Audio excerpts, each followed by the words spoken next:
Speaker గారి నిర్ణయాన్ని ఒక్కసారి మనం ఇక్కడ చర్చించుకోవాలి. ఎందుకు స్పీకర్ నిర్ణయం గురించి చర్చించుకోవాల్సి వస్తుంది అంటే ఈ పక్షపాత ధోరణి ఎందుకున్నదో నాకు అర్థమైతలేదు. ఇప్పుడు స్పీకర్ అధికారాలను స్పీకర్ పక్షపాత ధోరణి ఒకటి. ఇక్కడ జగదీష్ రెడ్డిది మాట్లాడదాం.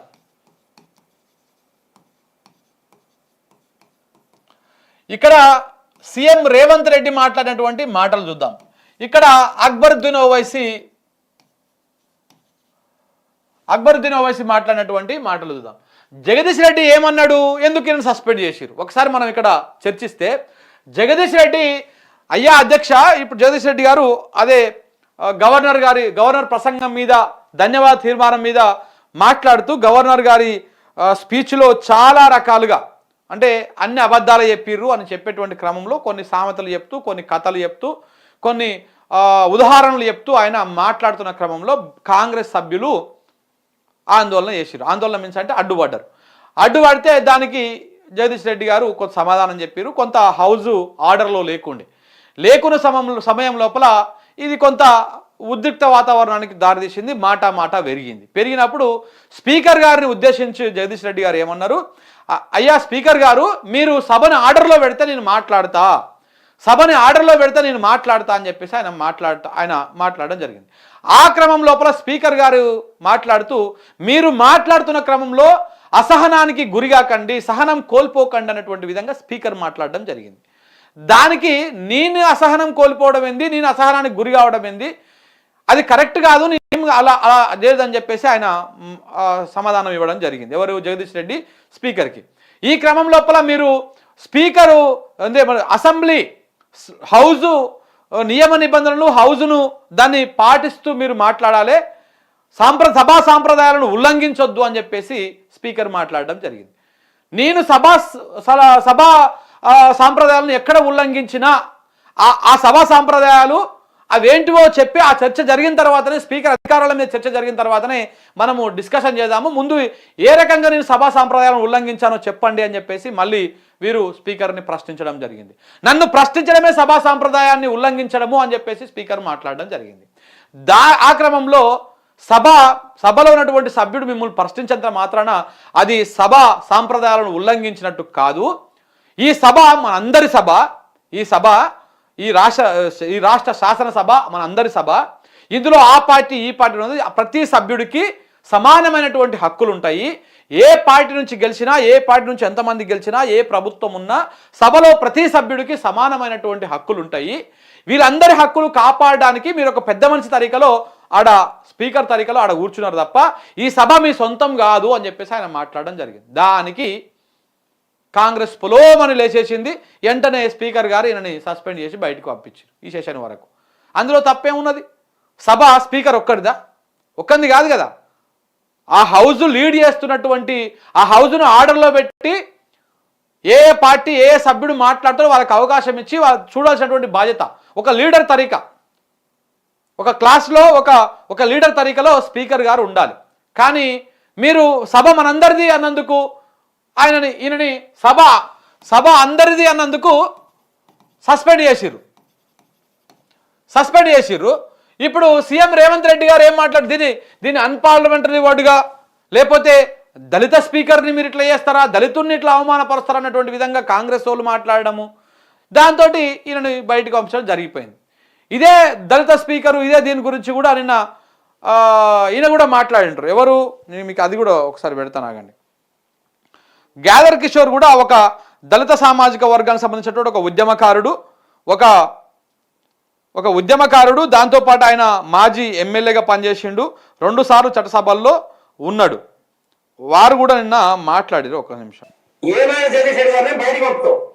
అదే అసెంబ్లీ సాక్షిగా ముఖ్యమంత్రి ఉన్నటువంటి వాడు మాట్లాడుతున్న మాట, మహిళా జర్నలిస్ట్ అయినా సరే, ఏ జర్నలిస్ట్ అయినా సరే, యూట్యూబ్ వాళ్ళు సోషల్ మీడియా వాళ్ళు ఇష్టం వచ్చినట్టు మాట్లాడుతున్నారు.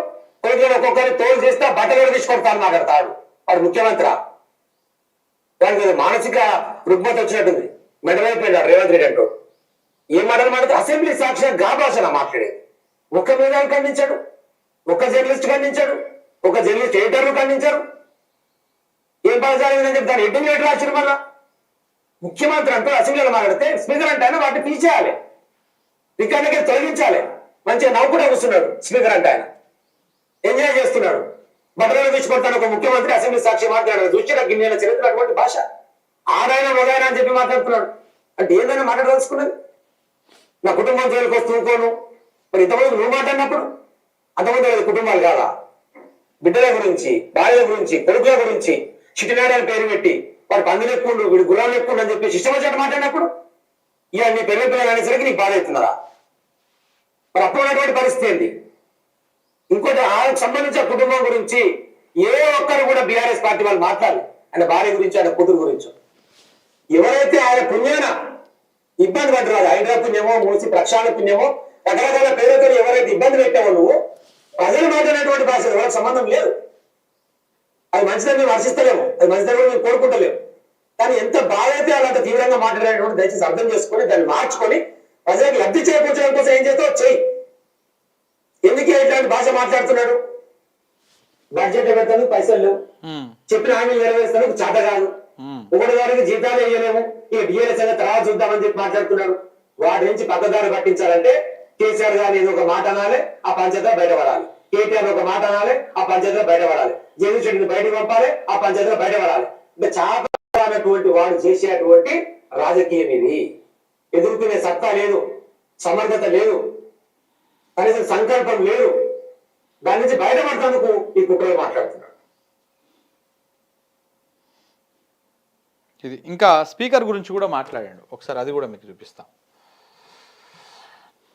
ఉస్మానియా యూనివర్సిటీ వేదికగా ఎన్నో చేసిన 99 నియోజకవర్గంలో 1000 ఎకరాలు వెళ్ళిపో. ముందు రోజు మాట్లాడితే ఇక చూసుకుంటారు, స్టేషన్ అంట సచర్ మీదకి పోయిండు, మార్చుడికి పోయిండు. ఎవరన్నా ఇంత పని పనులు దొరికాడు? ఎవరైనా సాగు కోరుకుంటారు? ఎవరన్నా ఏమైనా జగదీష్ రెడ్డి గారిని బయటకు పంపుతావు. అసలు ఇన్నియాలు జరుగుతున్నటువంటి రాజకీయ పరిణామాలు ఏంది? ముఖ్యమంత్రి స్థాయిలో ఉన్నటువంటి ఒక వ్యక్తి మాట్లాడుతున్నటువంటి పదజాలం ఏంది? అలాంటి పదజాలను కూడా సపోర్ట్ చేస్తూ కుహనా మేఘాలంటూ మాట్లాడుతున్నటువంటి ఒక సిగ్గుమాల దిక్కుతోచినటువంటి పరిస్థితిలో ఈరోజు తెలంగాణ రాష్ట్రంలో ఉన్నటువంటి మేధావులు ఉన్నారంటే కూడా నిజంగా ఒక దిగజారుడు రాజకీయాలు కనిపిస్తున్నటువంటి పరిస్థితి ఉన్నాయి. ఎందుకు ఈ మాట అనాల్సి వస్తుందంటే, స్పీకర్ గారిని ఉద్దేశించి జగదీష్ రెడ్డి గారు ఏదో మాట్లాడిన ప్లే చేస్తే ఎన్నిసార్లు ప్లే చేసి చూసినా స్పీకర్ గారిని ఉద్దేశించి ఒక్కటి అంటే ఒక్కటి కూడా అలా పరుష పదజాలం కానీ అన్పార్లమెంటరీ లాంగ్వేజ్ కానీ లేదు. అయినా దాన్ని ఏదో సాకులో చూపించి దళిత స్పీకర్ అంటారా, దళిత స్పీకర్ అట్టంటారా? అరే నాయన స్పీకర్ అంటాడు, స్పీకర్ అంతే. దానికి దళితుడు, రెడ్డి, పెళ్ళమా, కమ్మ, కాపుకి ఏమి ఉండవు. స్పీకర్ అంటే పదే దళితుడు దళితులు మీరు చెప్పి మీరే స్పీకర్ అవమానపరుస్తున్నారు, దళితులు అవమానపరుస్తున్నారు. ఒక పదవి వచ్చిన తర్వాత కూడా ఆయన దళితులనే గుర్తిస్తారు తప్ప స్పీకర్ గుర్తిస్తలేరు. కాబట్టి కాంగ్రెస్ పార్టీ వారు ఫస్ట్ మీ యొక్క మాటలను మార్చుకోండి. జగదీష్ రెడ్డి గారు ఒక్కరు కూడా తప్పు మాట మాట్లాడలేదు. అది సో దళిత స్పీకర్ అని చెప్పేసి వారే కించపరిచినట్టు మాట్లాడారు. సో ఇక్కడ సభ అందరిది అన్నప్పుడేమో స్పీకర్ గారికి సభ సాంప్రదాయాలను ఉల్లంఘించినట్టు, స్పీకర్ చైర్ను ప్రశ్నించినట్టు అనిపించింది కాబట్టి సస్పెండ్ చేసిరు. నిన్న రేవంత్ రెడ్డి గారు మొన్న బూతులు మాట్లాడి లాగులు ఊడవీక్తాం, బట్టలు ఊడవీక్తాం, తోలు తీస్తాం, తొక్కుతాం, ఈ రకంగా బెదిరింపు ధోరణిలో మాట్లాడితే, ముఖ్యమంత్రి మాట్లాడితే ఆ పదాలను రికార్డులకు వెళ్ళి తొలగిస్తామని చెప్పలేదు మన స్పీకర్ గారు. అది తప్పు అని చెప్పేసి ఎవరు చెప్పలేదు. జర్నలిస్టులని బట్టలు తీసి కొడతామని చెప్తే ఎవరు మాట్లాడలేదు, స్పీకర్ గారు కూడా మాట్లాడలేదు. ఆయన మీద ఎలాంటి చర్యలు కూడా లేవు, తీసుకునేటువంటి ధైర్య సాహసాలు కూడా చేయడం లేదు. ఇది రేవంత్ రెడ్డి మాట్లాడితే రైటు. నిన్న అక్బరుద్దీన్ ఓవైసీ కూడా మాట్లాడిండు, స్పీకర్ని డైరెక్ట్గా అనేసిండు ఆయన.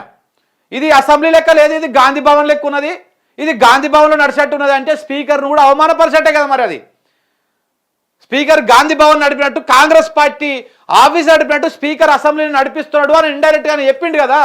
మరి అక్బరుద్దీన్ ఓవైసీ మీద చర్యలు తీసుకునేటువంటి దమ్ము, ధైర్యం లేదా కాంగ్రెస్ పార్టీకి, స్పీకర్ గారికి, లేకపోతే ప్రభుత్వానికి?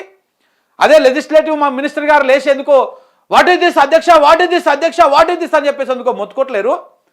దేనికంటే ఎంఐఎంని చూస్తే పడుతుంది మనకు కదా, అందుకే కదా ఏమి అనలేరు. గాంధీ భవన్తో పోల్చిండు అసెంబ్లీ, తెలంగాణ అసెంబ్లీని. అయినా కానీ ఒక మాట మాట్లాడేటువంటి సాహసం చేయరే. అది ఏం కాదు, అవి అసెంబ్లీ రికార్డులలో ఉంటాయి. అది అన్పార్లమెంటరీ వర్డ్ కాదు. అది స్పీకర్ను, చైర్ను, సభను కించపరచడం కాదు, అవమానపరచడం కాదు, అట్లా అనొచ్చు, తప్పులేదు. స్పీకర్ అంటే ఆయనని హోదాను తగ్గించి నువ్వు గాంధీ భవన్ నడిపిస్తున్నావు అని చెప్పొచ్చు. ఈయన మీద కూడా ఏ చర్యలు తీసుకున్నటువంటి సాహసం కూడా చేయరు. మరి ఇప్పుడుగా స్పీకర్ గారిది పక్షపాత నిర్ణయమా, ఏకపక్ష నిర్ణయమా, ఒకరికి లాయల్గా పనిచేస్తూ ఒకరికి వ్యతిరేకంగా పనిచేస్తున్నట్టుగా కనిపిస్తలేదా? ఇక్కడ స్పీకర్ని క్వశ్చన్ చేయొద్దు అనేటువంటి ప్రశ్న ఎందుకు ఉత్పన్నం అవుతా ఉన్నది? సుప్రీంకోర్టును కూడా ప్రశ్నించేటువంటి వ్యవహారం ఉంటుంది. కోర్టు తీర్పును తప్పు పడతారు, సుప్రీంకోర్టు తీర్పును కూడా తప్పు పట్టొచ్చు, కానీ సుప్రీంకోర్టును తప్పు పట్టరు. ముఖ్యంగా స్పీకర్ గారు మాట్లాడితే స్పీకర్ గారి మాటను తప్పు పట్టొచ్చు, ప్రశ్నించవచ్చు, తప్పులేదు. అది మాట్లాడడమే తప్పు అన్నటువంటి విధంగా కోర్టు తీర్పును తప్పు పెడుతున్నారు కాబట్టి కింది కోర్టు మీద మళ్ళీ పై కోర్టుకు ఆ పై కోర్టుకు ఇవన్నీ నడుస్తూ ఉంటాయి. కోర్టులలో సుప్రీంకోర్టులలో న్యాయం జరిగినప్పుడు ఇగో మాకు చట్టం చేయాలి దీని విధంగా అని చెప్పేసి ఆ తీర్పుకు వ్యతిరేకంగా కూడా చట్టాలు చేయాలని చెప్పేసి మాట్లాడిన సందర్భాలు ఈ దేశంలో ఈ ప్రజాస్వామ్యంలో చాలా ఉన్నాయి. ఆ సందర్భాలు ఉన్నాయి, కోకొలలు ఉన్నాయి. ఎవరు నియంతలు గారు, ఎవరు రూరల్స్ గారు, మమ్మల్ని ప్రశ్నిస్తారా అన్నటువంటి అది లేదు. ఇది ఏమన్నా వేరే ఏమంటారు, ఈ వేరే దేశం కాదు. ఇక్కడ రాచరిక పోకడలు కాదు ఉండాల్సింది, ప్రజాస్వామ్యం. సో కాబట్టి ప్రశ్నించేటువంటి అవకాశం ఉంటుంది.